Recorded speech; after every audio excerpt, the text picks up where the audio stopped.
your attention to your work, your worship of your work is in itself, it's art, right? And I think that's what the best theater practitioners that I know, they come in to apply that attention to detail to their work, and the art is whatever emerges from there. So I think I hope we can all see the art and allow the art to be transformative, because it really truly is.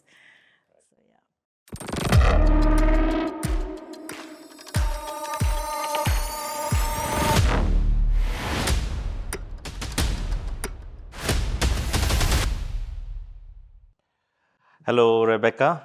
Today, I'm very happy to welcome Rebecca at our University Alliance, and thank you for agreeing to do this workshop and the podcast with us. So, Rebecca is the artistic director at Jagriti, which is at Varthur, Whitefield, Bangalore. And she has been the artistic director over there since 2019, right? Which is 6 years and running. So a long way to go, Rebecca, and wishes for that. Today, let us start the discussion by digging a bit into the past of your life, where you're a kind of born and brought up in Bangalore, then schooling in Bangalore, you shift to Mumbai, do your college, you come back to Bangalore, and you start working in the theater, which initiated in Bangalore, continued in Mumbai, and then once again you carried on.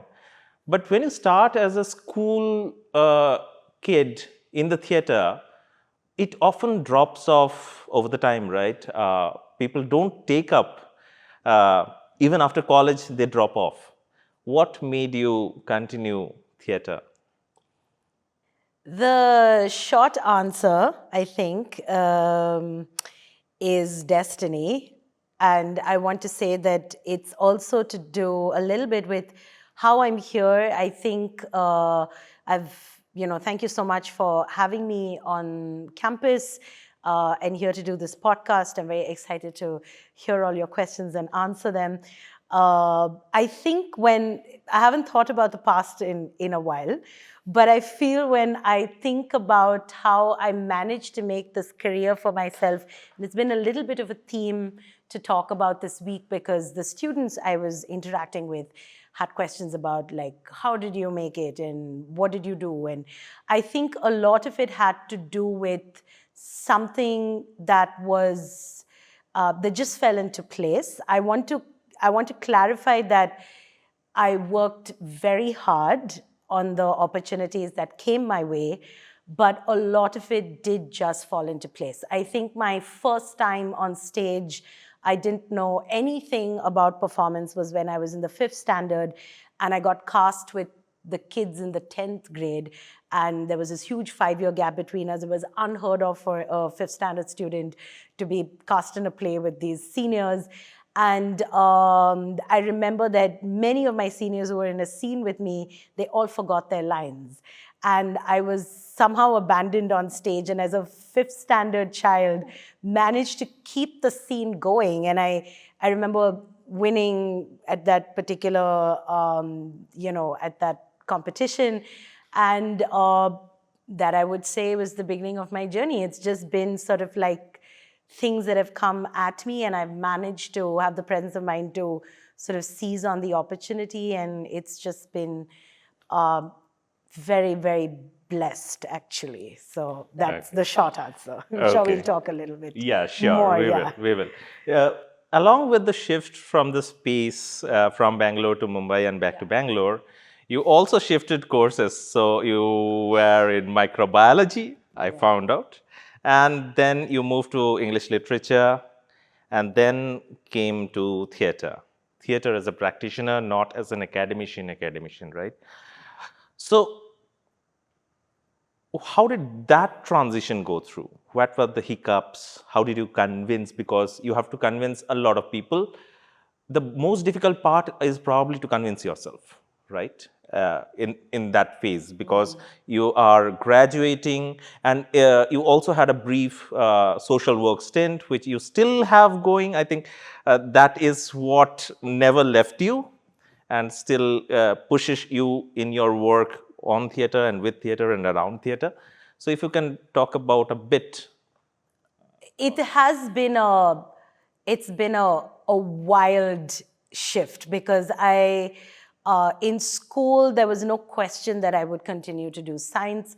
I did ISC science, which is one of the tougher streams of science to do. I then enrolled in a BSc that was microbiochem zoo, and I'd studied biotech in the 11th and 12th. So there was no question about the fact that I was heading towards, say, research or teaching science. In fact, one of my favorite books as a 7th standard child was The Genetics of Drosophila. I wanted to be a forensic scientist. Actually, that was my school dream. But I realized whilst doing my BSc, I chanced upon a theater workshop, and I had actually been on stage right through school in musicals. I studied music.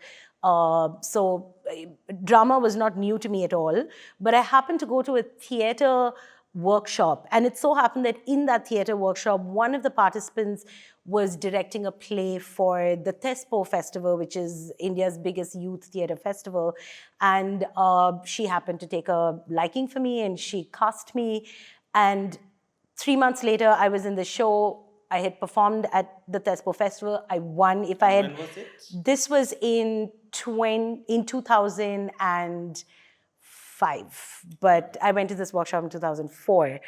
And I think if I had not, for example, won, I think my journey would have been very different, because a number of people reached out and said, like, oh, would you be in the show with us, etc. And they were all people from Bombay, because TESPO is a huge festival in Bombay.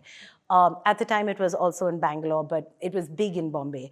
So before I knew it, these were kids who were saying, you should do this. I mean, and I felt, oh my God, like I'm alive on stage, and I didn't know that this is such a new experience. And I decided to just leap off into the deep end.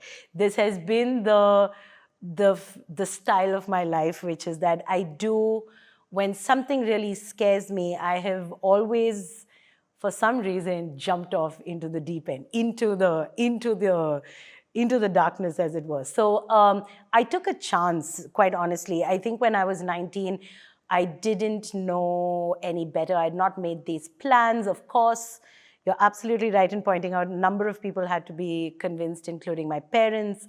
And I think I was willing to take a lot in terms of just, I want to do this, I'm really sure about doing it. I wanted to work very hard at it and be very good at it. And so I moved to Bombay to do literature and to do political science. And I think I continue to keep in touch with the people that I met in my theater journey so far, and continue to be in plays and shows. So it's been a wild ride, but I think at no point did I ever regret my decision to make those very big changes. There wasn't a point in the lowest of my phases in Bombay, because it can be hard to be a young person in Bombay away from home. The city is a hard city to deal with if you're unaccustomed to it. But I think that I never regretted those choices, and I kept feeling like I'm here and I've got to commit to it. And I carry that spirit a little bit me even now when things are unsure. Then I leap off, and then I just trust. So. What really got your parents convinced? Because why I'm asking this question is also because many of our students are at that verge of their journey in their life, where they need to probably convince their parents regarding several decisions that they make or they take. So what got them convinced? Because your response can help our audience in some way. Right. I did spend, you ask a tougher question than I'm sure you're aware of. But for many years, I think I also spent a while talking in on shows and in interviews and to young people, and kept telling them, trying to also assimilate into the normal Indian family structure, because I felt like that's what they would understand. They would understand if, for example, like you asked me, the traditional family structures, that there are these parents and they um, they they want to know and they care about your decisions. I do have I did have a very different childhood, in that I think because I came from a lot of instability and a lot of conflict, I was left to my own devices. And I think actually at the time, we all have the reaction to it the way we do. But I think now when I look back at it, I'm very glad that actually pushed me to take ownership of my choices, because the stakes were extremely high. Yeah. There was no safety net. There was nobody in my corner. There was no trust fund. There was nobody to be like, go try your hand at it. If you fail, beta, please come back.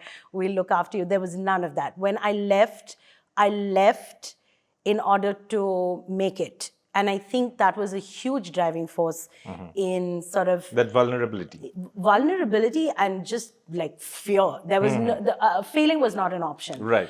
So you do what you have to. And I think I also have chosen to maybe say openly that, this is the kind of childhood that I had, because I feel sometimes we think that the only way to sort of maybe get through life is if everybody plays their roles in certain ways.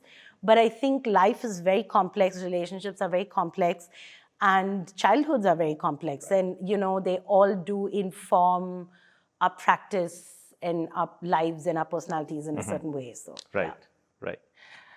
You have said that Bombay, while talking about TESPO, the theatre circuit at Bombay, we all know, is very thriving, also because there is a direct connection to Bollywood, right? So there's a market which is commercially established, right?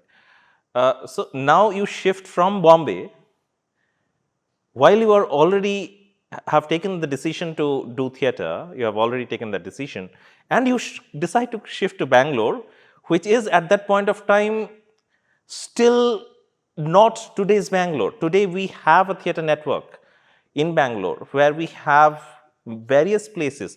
In fact, I would assume that when you had shifted to Bangalore after your graduation, Jagriti was not yet there, right? So, and the spaces were few and numbered. Why then did you choose to come to Bangalore? And then why Jagriti and how Jagriti?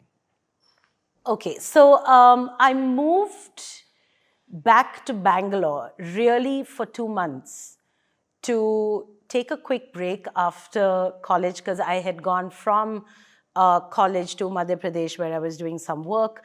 And so I really needed to just make a short detour to Bangalore. When I was in Bangalore, some friends of mine, not friends of mine, now they're friends, but they were theatre practitioners. That's how I knew them then. They were doing a casting reading, and I just went in there just to check it out. And I was cast.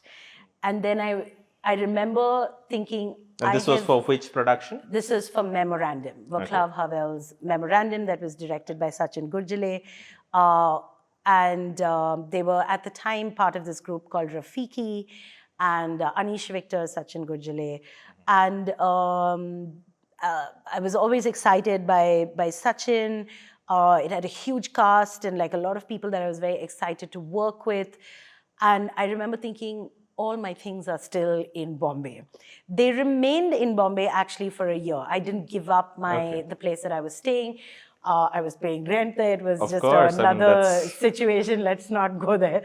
But I basically came with a small bag of clothes, and then I was in the show. And like I said at the start, to answer your very first question, I was saying that things just sort of worked out in a particular way. And so I was cast in the show, and then I did the show, and at the end of the show, I remember bumping into Arundhati Raja at the very first Jagriti anniversary party. I was there just to congratulate them. and I was an invitee, but I was there and she said, "What is this, Rebecca? Like, why aren't you here at Jagriti?" And I said, "Oh my God, like I would love to do something with you." And the next thing we know, I was helping out with a festival that they were going to have. They had just opened. It was not more than 6 months. And I think So this is 2011. This is 2011. May was when they opened in 2011 Jan. But yeah. May was when I worked on that festival. So I was there maybe a month or two after they had opened. And then I joined them full time from 2012. So it's been 13 years now, and I don't know where that time has gone, but I did at some point get a little bit of time to go and close out in Bombay. So really it has been that I've followed the work. I think I was in the workshop, I had written on the board, "Follow the White Rabbit," which is a Matrix reference. But I feel like that's kind of been the story of my life, that I've just sort of like followed an impulse. And it's always worked out, I think, in the best way possible. I think if I had gone back to Bombay at the time, I would have had to I was never really interested in film, to be very honest. But I think I would have had to do it, audition, do that whole circuit, because you're part of a peer group then that's auditioning and trying to be in movies. And I think I would have done it. You have to attempt to survive. But I'm glad I didn't, because yeah, I'm here now. Well, for the audience, the White Rabbit is just a reference to your crazy life, which takes you wherever it runs. And that is something which Rebecca has been using as a metaphor for their lives and their work to drive their plays with our students of MA Creative Writing, where she was doing a workshop for 5 days, for the last 5 days. And thank you for that metaphor, which I hope they would actually take benefit of. Yeah. And they would ultimately be able to follow their white rabbits. Absolutely. And if for anyone who's a little curious about what the Follow the White Rabbit like reference is truly from, if you haven't watched The Matrix, you must watch it. It's a deeply philosophical work. Right. But yeah, so that's actually where the line is from. It's from the movie. Right. So now let us, because we have come to Jagriti, and Jagriti is located in Whitefield, right? Yeah. And Whitefield as a space has developed, of course, it is Whitefield, the space of the whites, right?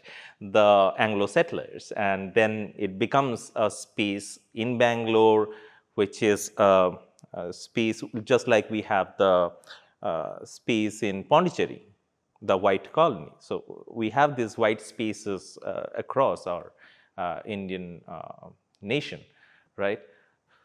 Now, Jagriti being located very near to that, which started getting developed as a IT hub in the late 90s and really thrives in the first decade of the millennium, this millennium, which converges with the birth of Jagriti, right?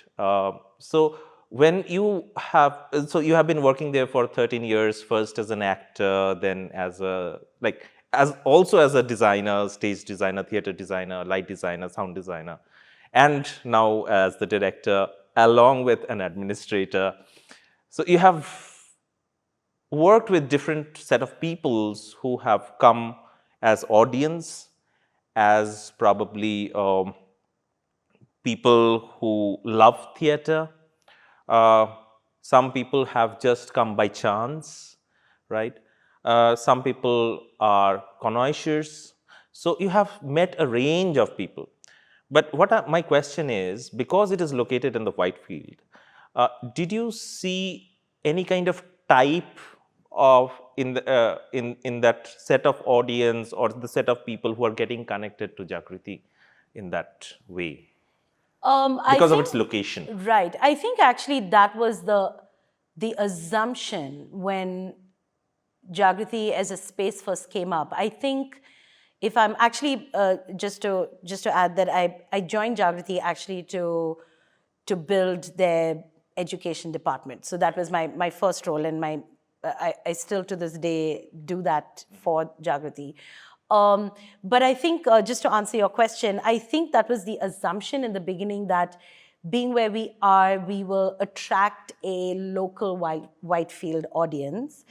And you're right in saying that because there is this big IT, convergence in Whitefield, therefore, people who have access to let's say an income that allows them to support the arts and to be out and explore the city,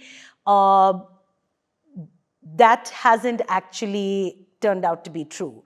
What that means is that a city like Bangalore has a audience that follows and supports the arts. And yes, it is a much bigger and more robust audience from what we had, say, a few years ago. But it is an audience that you're likely to see no matter where you go to watch a show in the city these days. Right. I see the same section of people at a Rangashankara, at a BIC, at a Atagalata, at a Jagriti, because I think there's this one section, and that's both, it's very telling actually, because I feel like the question to ask for venues and institutions who are continuing to produce art to say, how can we get to beyond this finite audience pool? So yes, of course, you do have the odd person who will come in from the neighboring residential complexes and gated communities, but it's not as much as you would think it is, and it's definitely not as much as people assume that it is, because you think if you put a theater in the middle of a community, then obviously everyone from that community is going to go. But that's not actually true, because you have to start by educating the community about why arts should be at the center of things that they consume. It's very different. I want to draw the parallel in Whitefield because we also have a moving population. The number of years that the average Whitefielder, I'm not talking about the people who had the farms and have been there forever, but the average Whitefield resident is someone who has come from another part of India and has settled in Whitefield because it's close to work, because they're passing through, they've been in Japan for 5 years and they're en route to like the UK for 10 years. So this is sort of a stopover. So that really does change what they're looking for and how, what the vibe of the neighborhood community is. There's actually a lot of incredible things that happen in Whitefield, but it doesn't have the immediate community feel of, let's say, an old Bangalore, South Bangalore, Malleshwaram, where people have really, every second person you've seen has been there for 50 years, 60 years. That's not true of Whitefield. And I think that's very important to consider when you think about who your audience is and how you sort of get through to them. Right, right. No, you have mentioned a very crucial point regarding the educating the audience in a kind of. So, what role have you played in through Jagriti in this developing of this public culture, and what role did you see Jagriti play in? Because when you have an institute like this, which is a public space, privately owned but public space, so it does something in that matrix. Taking that reference forward. So the moment you put something new in that matrix, the matrix changes, right? So how did Jagriti work as an agent in that matrix of public culture? There isn't an easy answer, because I think it's easy sometimes. I mean, obviously, I know that you're asking me the question because I probably have the closest view to what Jagriti's vision is. But I have to say that as a practitioner and as a performer, as a director, I've had the opportunity to sort of be in multiple performance spaces, of course in Bangalore, but also around India, and also then have had conversations with multiple people who are producers of art and performing arts across India, from many parts of the world. And I think there is one thing that is common amongst communities everywhere, that there has to be synergy between the performing arts. I think the minute you start seeing venues as being sort of standalone and sort of possibly moving the needle in a particular way, you forget the part that they play in the whole. And what I mean by that is, if there are, because we haven't gotten to that, or maybe we wouldn't have gotten to it, but I'll say it right away because it's the time. The funding in the country is much lesser than we would imagine. I think we're already imagining that it's less. It's much lesser than that. It means that for the little funding that there is for the performing arts in the country, sometimes it's impossible for a amazingly beautiful show to come to multiple theaters because they feel like maybe they'll split an audience. Or maybe one theater cannot afford to have them down because the performance fee is too high, or just getting 8 people down to the city and back is too expensive.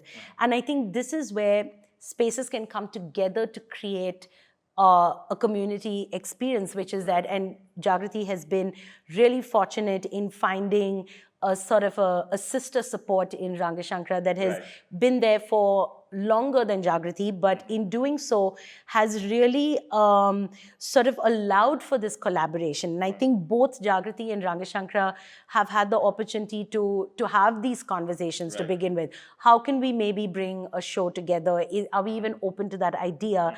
And I feel very confident personally when I reach out to, say, the management at Rangashankara, that they are open to doing this together, and that actually as a practitioner, forget about being at Jagriti or being at BIC or being at any of these spaces, as a practitioner, that makes me feel like, okay, there is a possibility in which we're not just having to like split our time between this, like, this 50,000 between this like one space or whatever, right?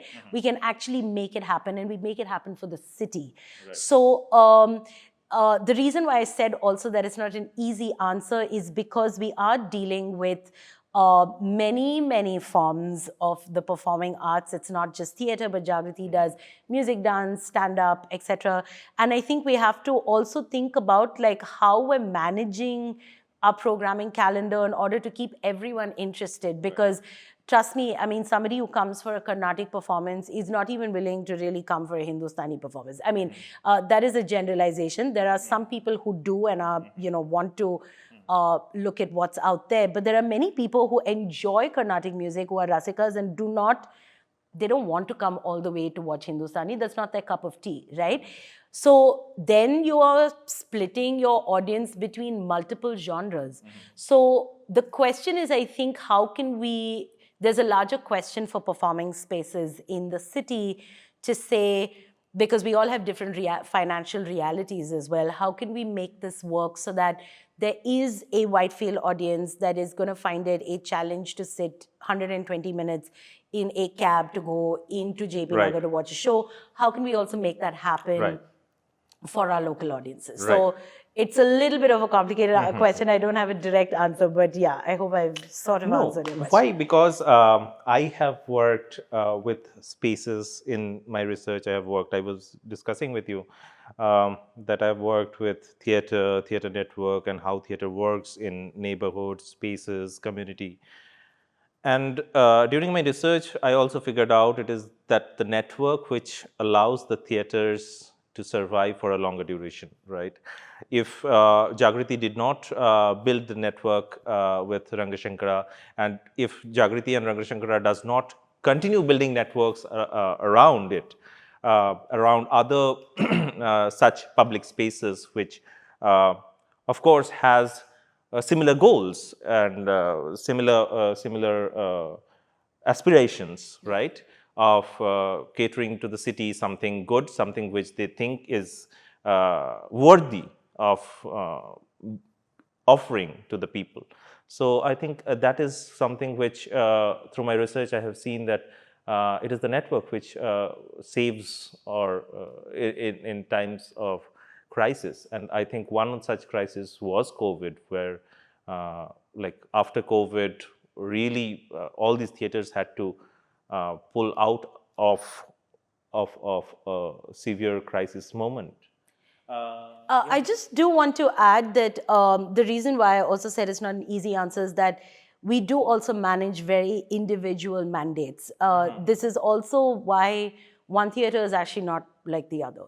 We have, firstly, we all look different. And that extends into the kind of possibilities that there are on our stages. We all have different value systems in our management.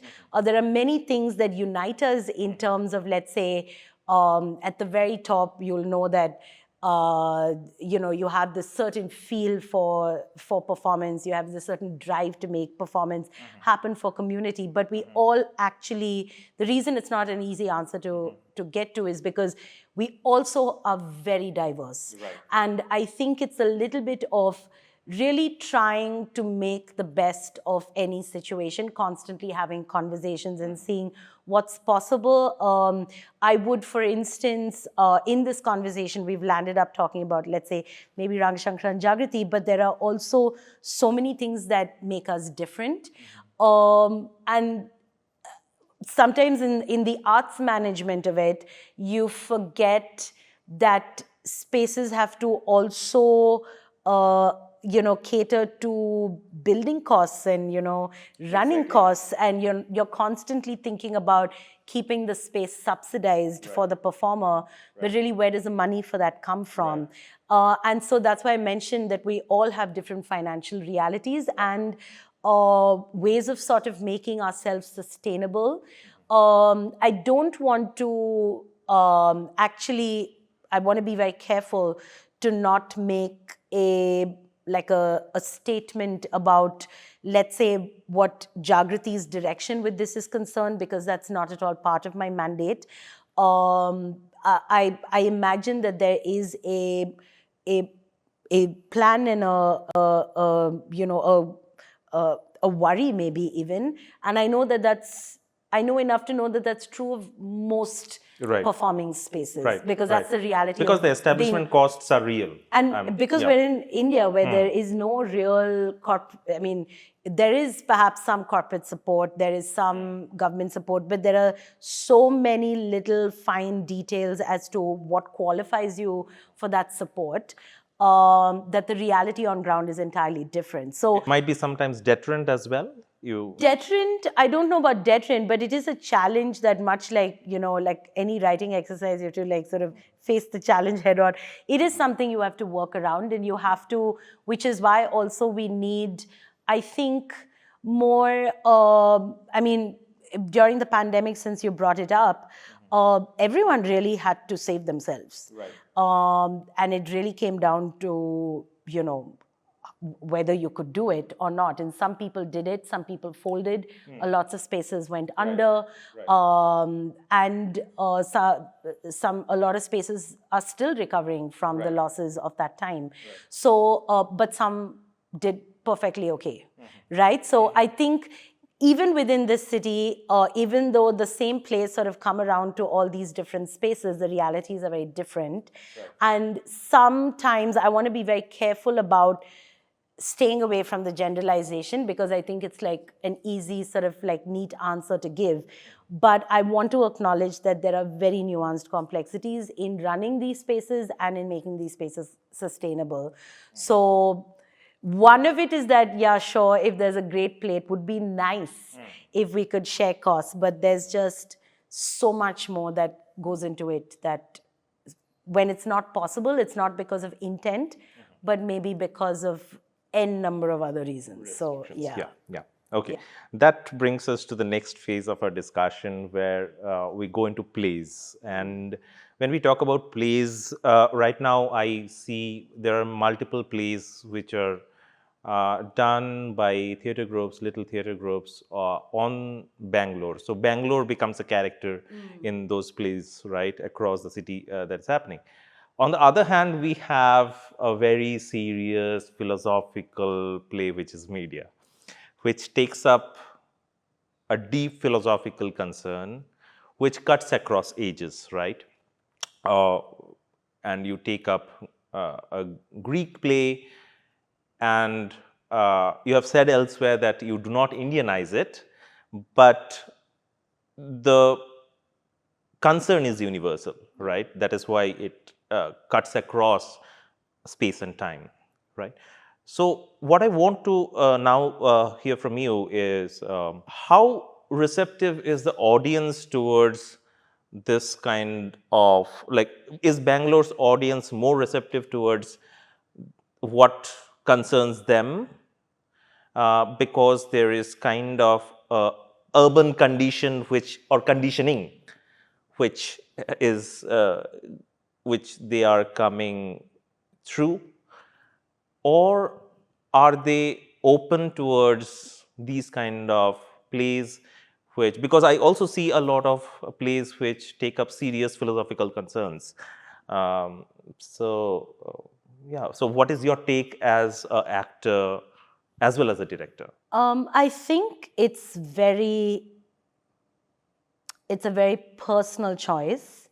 When, if I've said it somewhere that I've not Indianized the play, I don't know maybe if that's the exact word, but Okay. I think what I meant. No, maybe I am wrong. No, and maybe I have said it. Please correct it. Listen, Yeah. it could be either way, but I think I want to clarify what that means. I think there is a reliance sometimes in looking at a script that's not a contemporary script, that speaks to our contemporary experience. And the first thing you do is you adapt it to make it feel true for right now. So you might change from changing the year and changing the reference of the music and changing the language. You may do a number of things in order to make it, let's say, more accessible or more interesting and relatable for an audience that's watching it right now.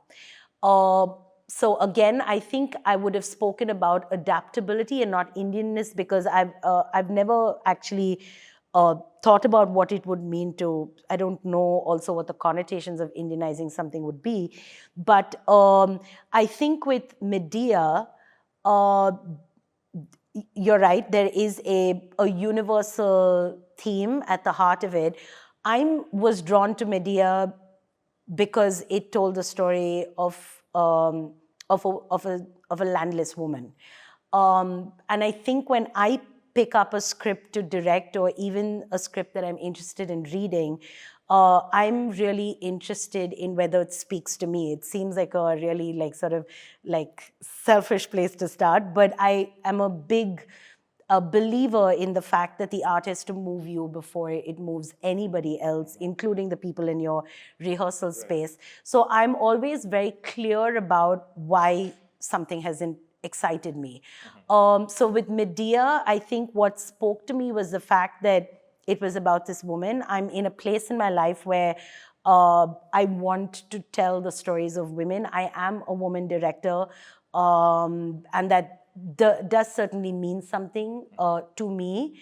And I want to not play safe. So I think for me, that meant actually approaching every challenge and asking if the reason to say tweak it or edit it was more a case of not having enough creative, dramatic ideas and techniques to resolve those challenges, or whether it was actually a required edit, and sometimes there are required edits that you make. In Medea's case, I wanted to tell the story exactly the way it was written. I said, I think in many places, that it was very important to me to tell the story in the same text that as it was written. And the point that I wanted it to make is that after all these centuries, nothing has really changed about the way that we treat the landless, or that we treat women, or look at violence and judge somebody's actions. The only thing I wanted to do with Medea was I didn't want to have a single man on stage. I did not want to think about it. I did not want to have a male actor in the room.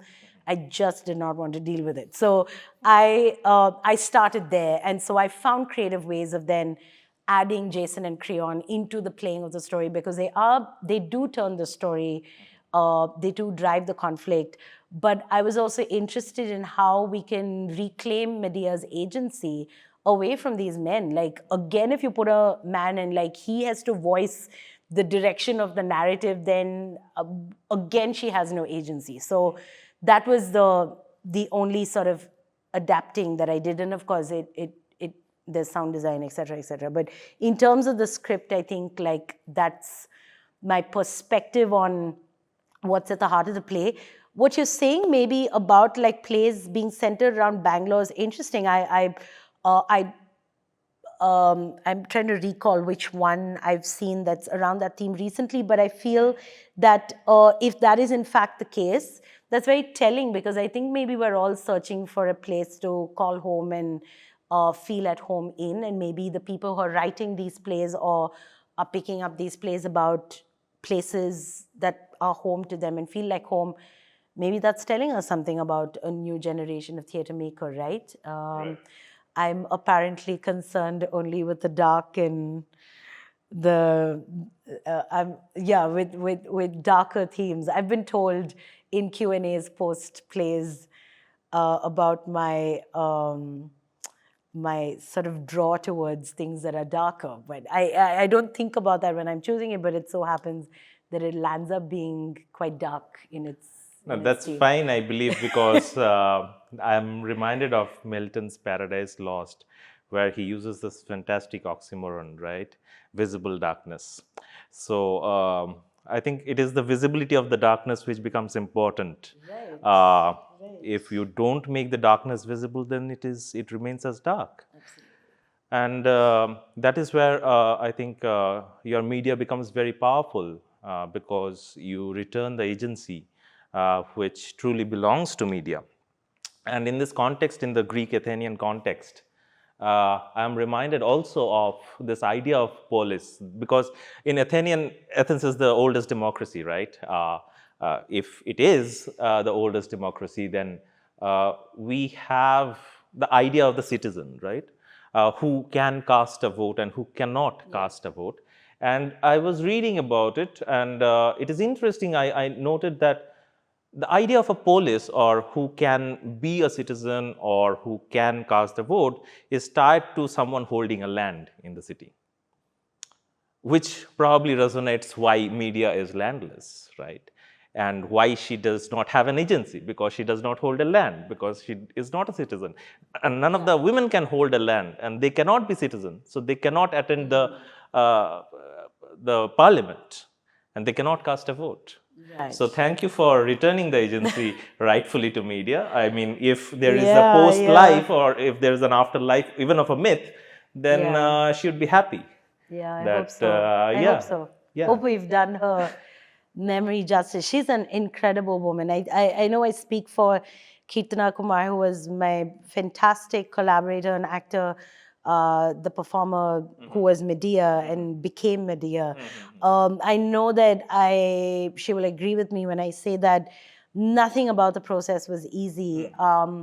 But I think we went into it every day just wanting to keep the work at the center of the rehearsal. And I want to say that I think we managed to do it, because very often long rehearsal stretches can become about many things. Kirtana Kumar comes into the rehearsal room with decades of experience.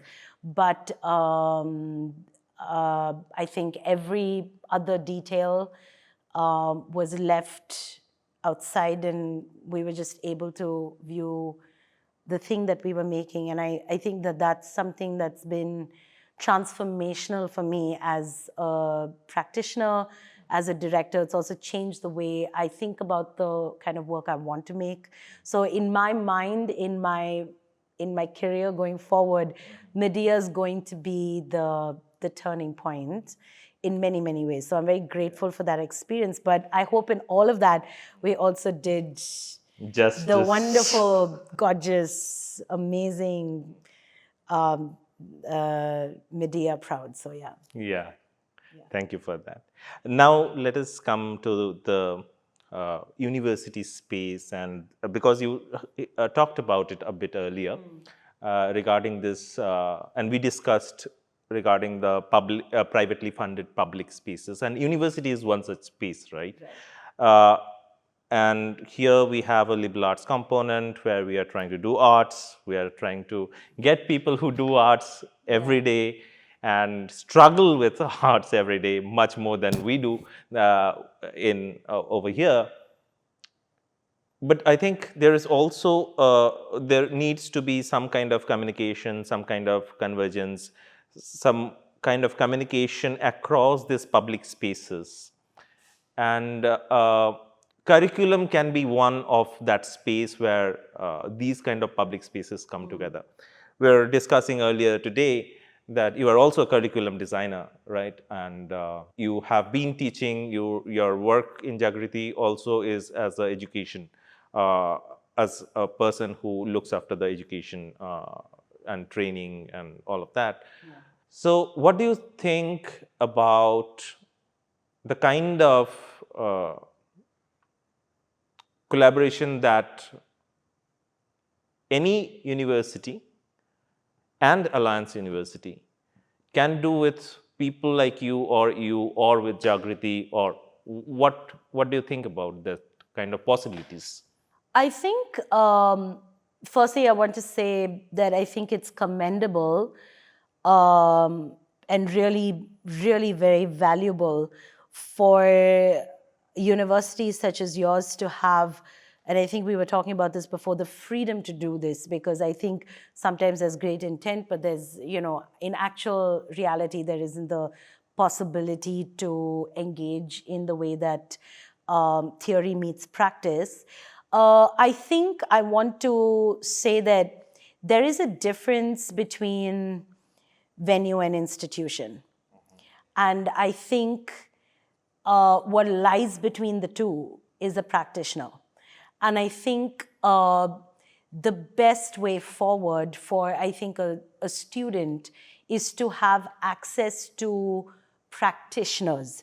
Much like universities, even when there are, let's say, like we were talking before when I was answering the question about, spaces in Bangalore, every space does have its own mandate, right? And when there are programs that run within venues or within, sort of performing arts institutions, they do have to fit that mandate. And I think it's an interesting question for me to answer, and one that I grapple with all the time, because I am a practitioner, but also very deeply involved with the space. And I think you have to constantly ask where one can challenge the other and how much of push and pull you can give. I think venues that are in the city performing arts, venues have a very long way to go in asking what more they can do in order to support education. And maybe what it means is offering space, infrastructure, time, just the fact that you get to go inside a theater and learn in a theater versus in a classroom is a hugely transformative experience. I think when we start to collapse all these boundaries and we say that this thing should do everything, we somehow minimize the effectiveness of what a practitioner can bring to the room. And I think, for example, if I were here having this conversation as an agent of a space, I would be way less freer than if I am able to answer these questions as being my own agent. Right. And I think that that's an important distinction to make. It's been a very important distinction for me to make, because my own practice, my own sort of way that I see my work, I also have to ask how much of it has been informed and impacted and influenced by, like the students were saying, if you have an examination and your curriculum has to go towards answering the questions in that question paper, then it's already decided for you, right? So it's the same theory, I think, with like being a practitioner and having the ability to work with multiple spaces, collaborating with multiple spaces, and really, in a very selfish way, making the best of everything at your disposal. So the answer to your question would be that I think there is a great potential for having this synergy between theory and practice. And I want to make the point that the practice is with the practitioner, right, and is not with the building. because the practitioner does make the building. Right. And I think that's also an important conversation. It's not an easy conversation to have, but I think it's an important conversation for spaces to have, to ask how much are we pushing to support the artist. Again, different realities, different possibilities, but we're not in an easy industry, right? Yeah, so these are not easy answers to answer, easy questions to answer. I am known to ask difficult questions, but Yeah. now I will shift to very easy section Oh, of I thought these were the our. easy questions. Okay. Okay. Oh, that's nice. That's Great. how you take it. Then there's no difficult question for you.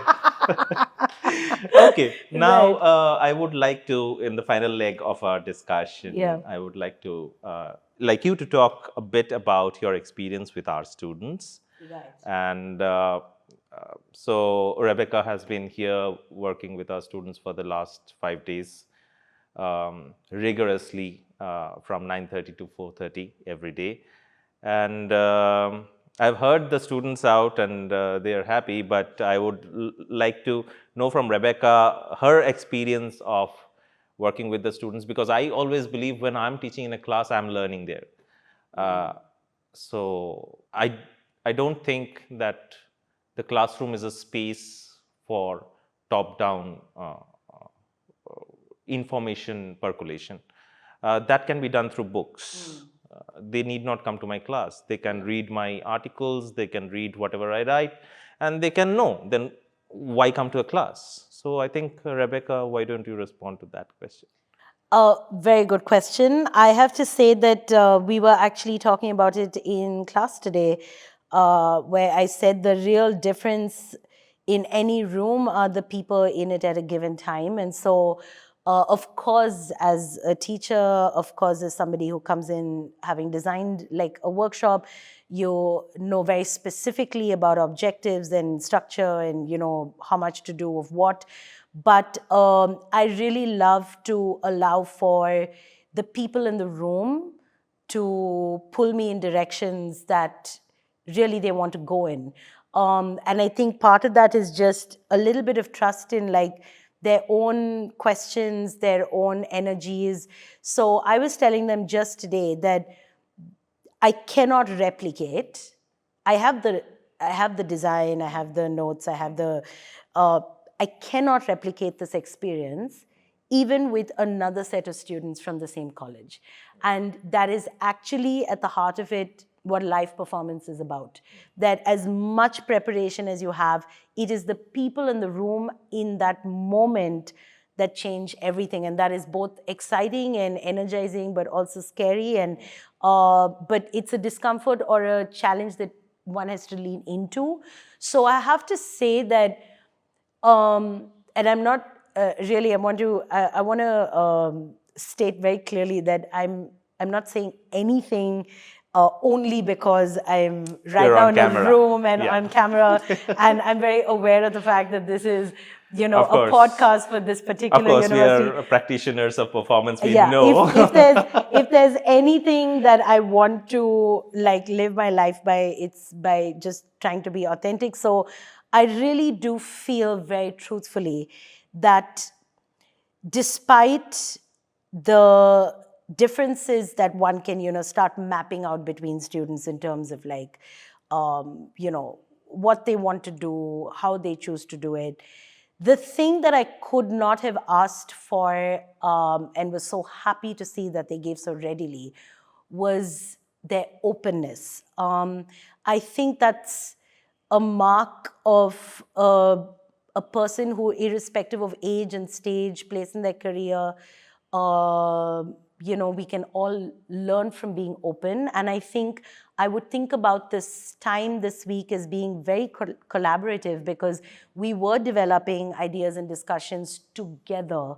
I didn't have set answers to anything, but we challenged each other to arrive at a point that would work for everybody. And so I think their openness was incredible, and their vulnerability was incredible. I think everybody did share more than like I could have asked them to share. They were sharing with each other, which is a testament to how safe they feel in the space, and with you and the class that you have created with them, but also with each other. They were they were so vulnerable. So I think that is at the heart of it. Like whatever they choose to do in terms of like specific writing practices, I think if they continue to embody this idea of being vulnerable and open, I think they'll have a lot to learn and very far to go. So I think that is the one thing that I want to say categorically that I felt about everyone that I worked with, the entire group that I worked with this week. Wow. So my follow-up question was to give one single mantra for these students of ours, but I believe you have already given that mantra for the students of ours. So if you have, because the audience for us is not just limited to Alliance, but we have audience who would be listening to us probably God knows when. So if you have some closing words for the audience member of ours, uh, in the lines of thinking about art, culture, and openness, maybe. Okay. I used to say some years ago, at the ends of these conversations, I used to say cutely, support the arts, hashtag. But I think, my gosh, I've come such a long way from asking people to support the arts. I think in the last few months, with every sort of thing that I've been thinking about and sort of working through with my own practice, I feel like the art is actually, it's a thing that we all have the ability to reach into and reach for. I think it's quite interesting that art has become about what exists on walls, in sculptures, on stages, through people. But really, the power of art is being truly transformational, is actually accessible to all of us. But we have to understand that we may approach it differently. Your approach to your art may be that you have a dedication to your writing, to your academic research. Somebody else's approach to art, the art could be in that they are precise and that they're detailed. I think we have to think about art as being the process. It is the unrelenting perseverance to create the best version of something that is actually, for me, what art is. And so if there's one thing that I'd want to say, and I hope I can continue saying it, it's that if we were to come into spaces and allow ourselves to be triggered and informed, and made to think about, oh, this is art, but also that I can be an artist in my own way, we might see art and culture as being more integrated into our existence. I think it's not just an evening out, it's not a book we read, but it is a life practice. And I think the Japanese masters say this in very beautiful ways. I will not even attempt to summarize or paraphrase the Japanese philosophy, but there is so much to do with how your attention to your work, your worship of your work is in itself, it's art, right? And I think that's what the best theater practitioners that I know, they come in to apply that attention to detail to their work, and the art is whatever emerges from there. So I think I hope we can all see the art and allow the art to be transformative, because it really truly is. Right. So yeah. Thank you very much, Rebecca, Thank for you this so long, much. long conversation. Thank you so much for having me and for asking all your wonderful questions. I've had the opportunity to like go back in time. Like haven't had the opportunity to do it before our conversation. So thank you so much for getting me also to think a little bit about where and how and to acknowledge life and destiny and all those things. Thank you so much.